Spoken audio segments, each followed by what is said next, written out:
यह कथा कुछ इस तरह से शुरू होती है कि भगवान श्री राम को 14 साल का वनवास हो चुका था। पूरा राजमहल ही इस फैसले से उदास था। भगवान राम और माता सीता वनवास जाने के लिए तैयारी कर रहे थे। बार बार समझाने के बावजूद लक्ष्मण दोनों के साथ जाने के लिए जिद पर अड़े हुए थे। श्री राम ने उन्हें बहुत समझाया, लेकिन भाई लक्ष्मण उन्हें किसी भी हाल में अकेला छोड़ने के लिए तैयार नहीं थे। प्रभु राम और माता सीता के साथ लक्ष्मण भी जाने के लिए तैयारी करने लगे। लक्ष्मण को तैयारी करते देखकर पत्नी उर्मिला खुश हुई कि उनके पति भाई की सेवा करने के लिए साथ जा रहे हैं। उन्होंने कहा कि वह भी साथ चलेंगी, लेकिन लक्ष्मण ने उन्हें साथ ले जाने से मना कर दिया। उर्मिला ने पति लक्ष्मण से कहा, जिस तरह से माता सीता प्रभु राम की सेवा करेंगी और आप भाई और भाभी की सेवा करेंगे, उसी तरह से मैं आपकी सेवा करूंगी। इसीलिए वह खुद भी पति की सेवा के लिए उनके साथ वनवास जाएंगी। लक्ष्मण ने उन्हें समझाते हुए कहा, मेरे पीछे सारी माताओं और पिता का ध्यान रखने के लिए तुम्हारा यहाँ होना जरूरी है। माता सीता के बाद तुम ही घर की बड़ी बहू हो, इसीलिए यह तुम्हारा कर्तव्य है कि तुम परिवार का ख्याल रखो। उर्मिला ने पति से कहा, स्वामी, मेरा परिवार तो आपसे शुरू होता है और मेरा पहला कर्तव्य पति की सेवा करना है। लक्ष्मण ने उनसे कहा, मैं भाई भाभी की सेवा करने के लिए उनके साथ जा रहा हूँ। तुम्हारे साथ रहने से हो सकता है कि इसमें कोई कमी रह जाए, इसीलिए तुम यहीं रुको और परिवार का ख्याल रखो। उर्मिला के पास पति की बात मानने के अलावा कोई चारा नहीं था, इसीलिए उन्होंने पति की आज्ञा मानते हुए राजमहल में ही रुककर परिवार की सेवा करने का फैसला स्वीकार कर लिया।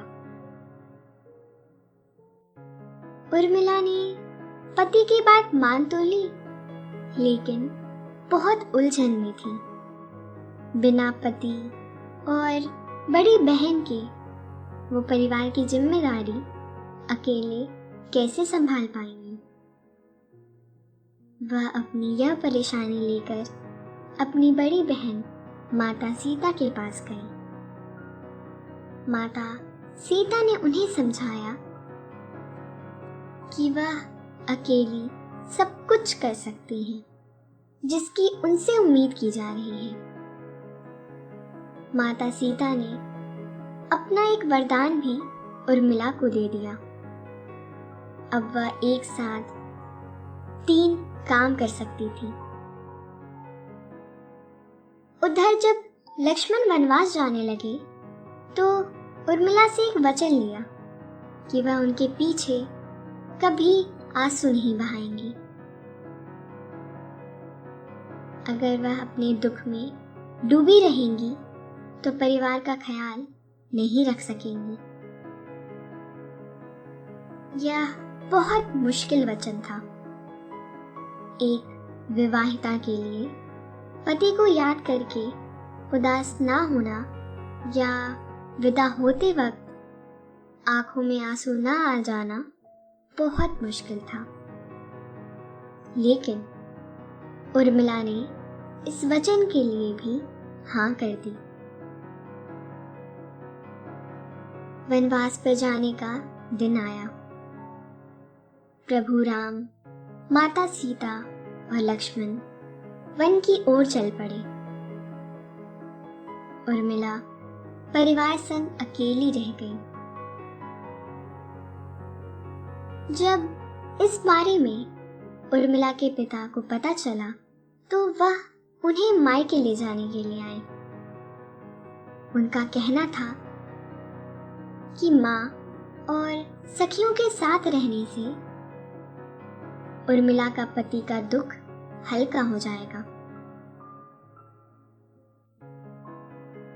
उर्मिला ने पिता को मना कर दिया। उन्होंने कहा कि पति के परिवार वालों की सेवा करना ही उनका धर्म है और वह उनके साथ नहीं जा सकेंगी।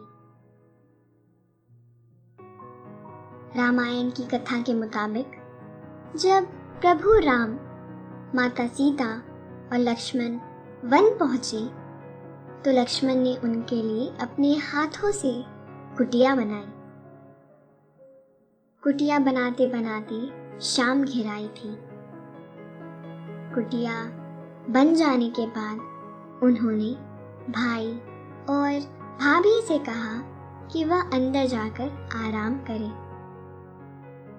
इसके बाद वह खुद कुटिया के बाहर सुरक्षा की जिम्मेदारी निभाने लगे। धीरे धीरे आधी रात हो आई। लक्ष्मण भी दिन भर के थके हुए थे। उन्हें नींद आने लगी, लेकिन अपने दायित्व को निभाने के लिए उन्होंने खुद को नींद नहीं आने दी। उन्होंने नींद को अपने आसपास भटकने भी नहीं दिया। इस बात से निद्रा देवी परेशान होगी और वह लक्ष्मण जी के सामने प्रकट हुई। उन्होंने लक्ष्मण जी से सोने का आग्रह किया, लेकिन लक्ष्मण ने मना कर दिया। लक्ष्मण ने कहा उन पर भाई और भाभी की सुरक्षा और सेवा की जिम्मेदारी है। वह किसी हाल में नहीं सो सकते हैं।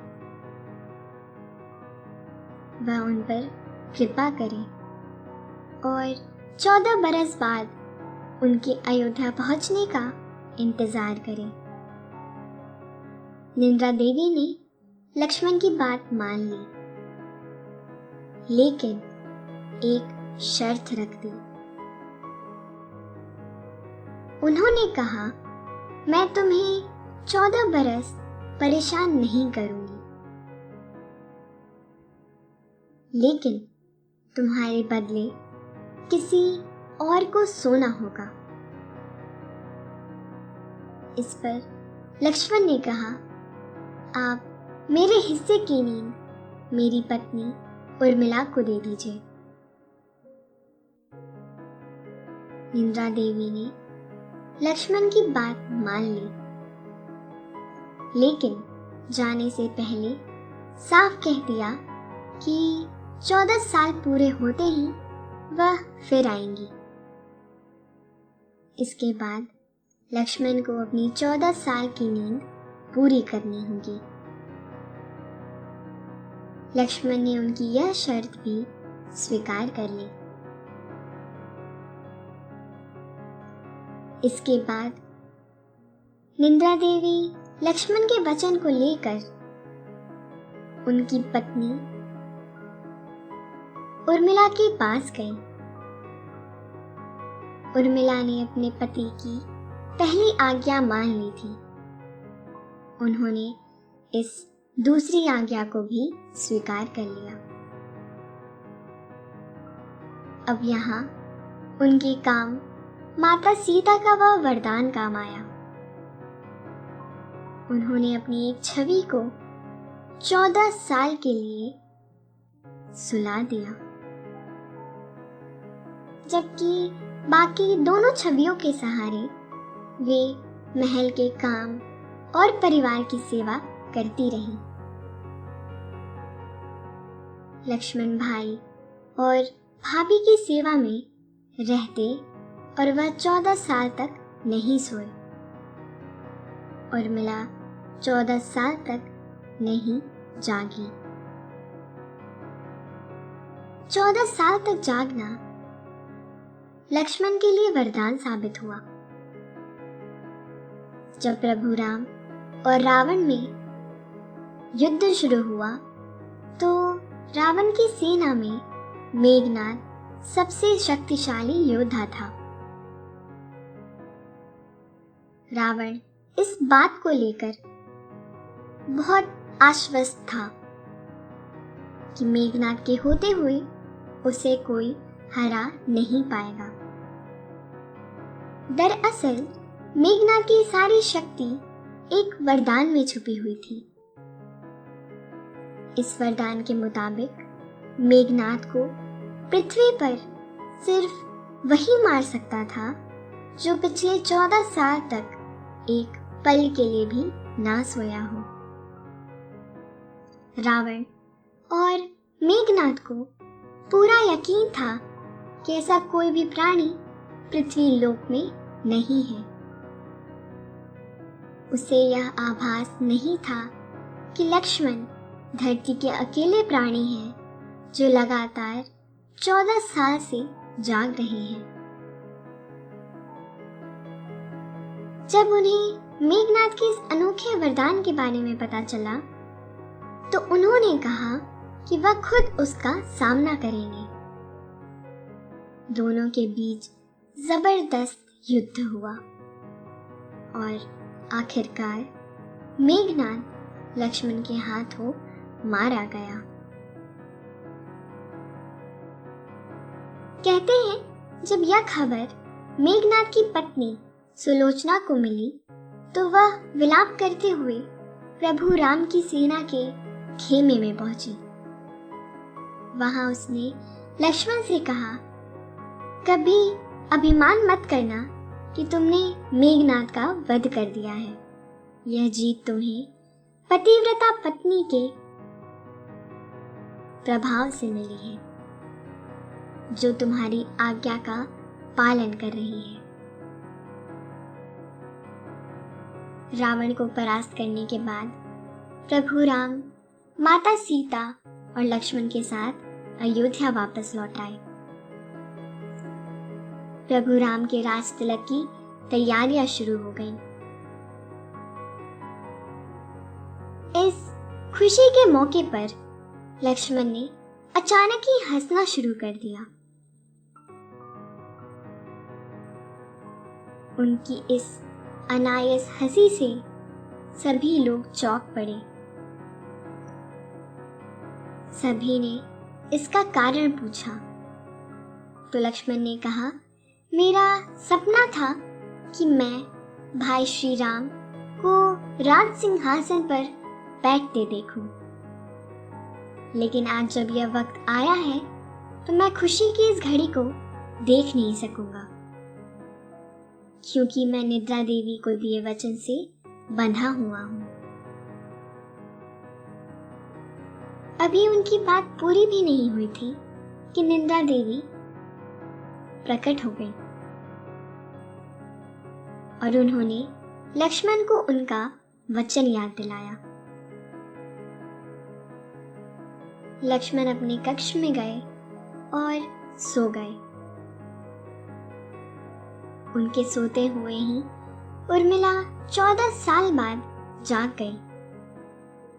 विडंबना देखिए कि 14 साल के वियोग के बाद पति को पाते ही उर्मिला फिर पति से 14 साल के लिए एक तरह से अलग हो गई थी। निद्रा देवी के वचन के मुताबिक लक्ष्मण को 14 साल तक सोना था। प्रभु राम के राज तिलक के बाद अगस्त्य मुनि अयोध्या पधारे। इस बीच बातचीत में लंका युद्ध का जिक्र छिड़ गया। भगवान श्री राम ने बताया कि उन्होंने कैसे रावण और कुंभकर्ण जैसे वीरों का वध किया। लक्ष्मण ने भी मेघनाद और अतिकाय जैसे शक्तिशाली असुरों को मारा। तब अगस्त्य मुनि ने कहा, सबसे बड़ा वीर तो मेघनाद था। मेघनाद को वरदान था कि उसका वध वही कर सकता है जो 14 वर्षों तक सोया ना हो, जिसने 14 साल तक किसी स्त्री का मुख ना देखा हो। इसके साथ ही जिसने 14 बरस तक भोजन ना किया हो। मेघनाद निश्चिंत था कि पूरी पृथ्वी पर ऐसा कोई जीव ही नहीं है। इस बात पर प्रभु राम चौंक पड़े। उन्होंने कहा, ऐसा कैसे संभव है? लक्ष्मण मेरे और माता सीता के साथ ही रहते थे। ऐसा कैसे संभव है कि उन्होंने उनका मुख ही नहीं देखा हो? 14 वर्षों तक मैं नियमित लक्ष्मण के हिस्से का फल फूल उन्हें देता रहा। वह 14 वर्षों तक ना सोए हों, यह भी कैसे संभव है?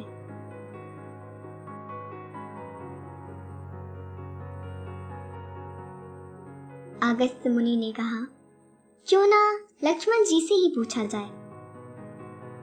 लक्ष्मण आए तो प्रभु राम ने कहा कि तुमसे जो पूछा जाए उसे सच सच बताना। प्रभु ने पूछा, हम तीनों ही 14 साल तक साथ रहे, फिर तुमने सीता का मुख कैसे नहीं देखा? फल दिए गए फिर भी बिना खाए कैसे रहे तुम इतने दिन? और 14 साल तक कभी सोए भी नहीं? लक्ष्मण ने कहा, भैया मैंने आज तक भाभी का मुख देखा ही नहीं। जब हम सब भाभी को तलाशते ऋष्यमुख पर्वत गए तो सुग्रीव ने हमें उनके आभूषण दिखाकर पहचानने को कहा। आपको याद तो होगा ही, मैं सिवाय उनके पैरों के नुपुर के कोई और आभूषण नहीं पहचान पाया था, क्योंकि मैंने कभी भी उनके चरणों के ऊपर देखा ही नहीं।